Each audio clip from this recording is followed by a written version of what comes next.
if you're a Marxist, and you're looking to throw darts, you know, at the board, it's easy to do that, to use that as it's a perfect example for Professor Wolff to demonstrate his point, to say, look, we're the third world country. The third world country is a first world country. Capitalism has failed. Well, I just disagree with that. I think that we could solve the problem. We can solve the problem. We're just not solving the problem.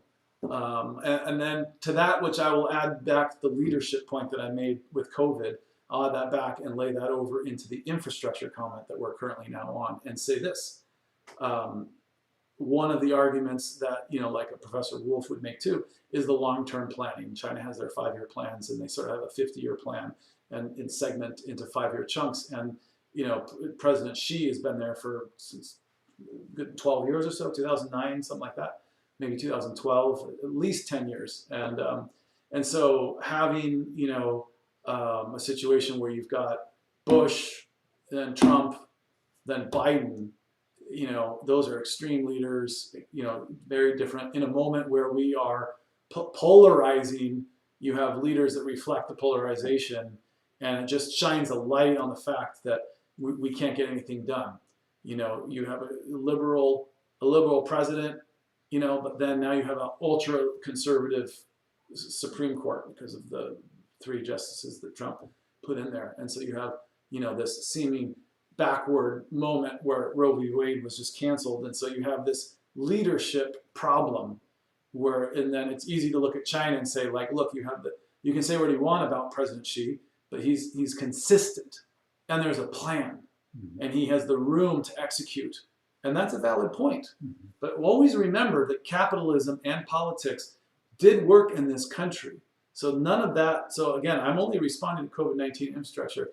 Remember the beginning of the video, I said, you have to examine why did it work and why is it now working? But that's a separate subject. I will give the Professor Wolff the merit that these are good questions to ask.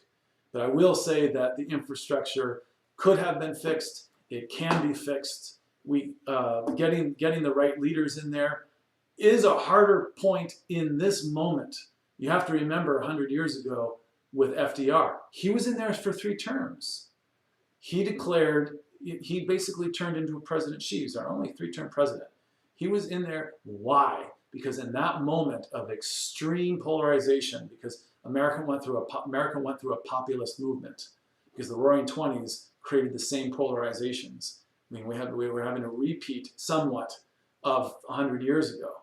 And so the response was to use the government balance sheet to build roads and bridges. And the response was to have FDR in there, a good leader, a decisive leader, in there for 3 terms, to have the consistency and the room to execute on the plan.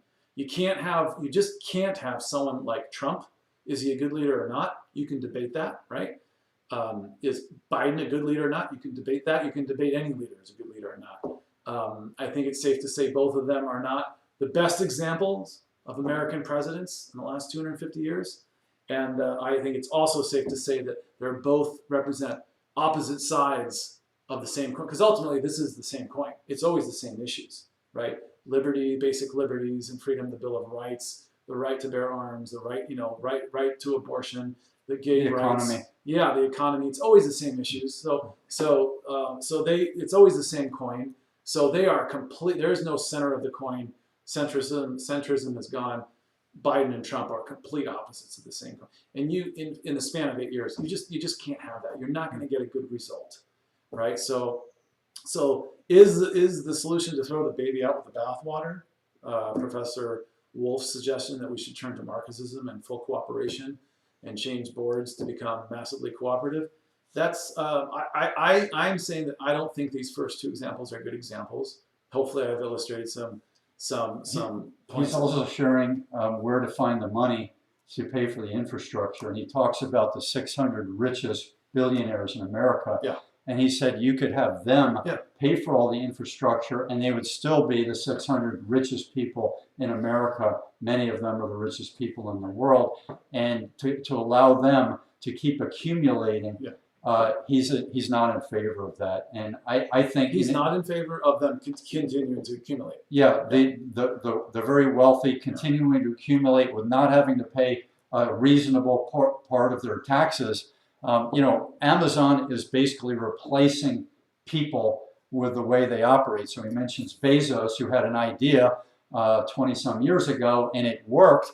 And instead of having all these brick and mortar stores, where we have to go and we have to spend time going to these stores and finding that they're out of what we want, we can go to Amazon and just with a few clicks, we can get exactly what I want. It comes to our home and we're done with it. So, I mean, how do you not win if you're replacing the brick and mortars that are not very functional?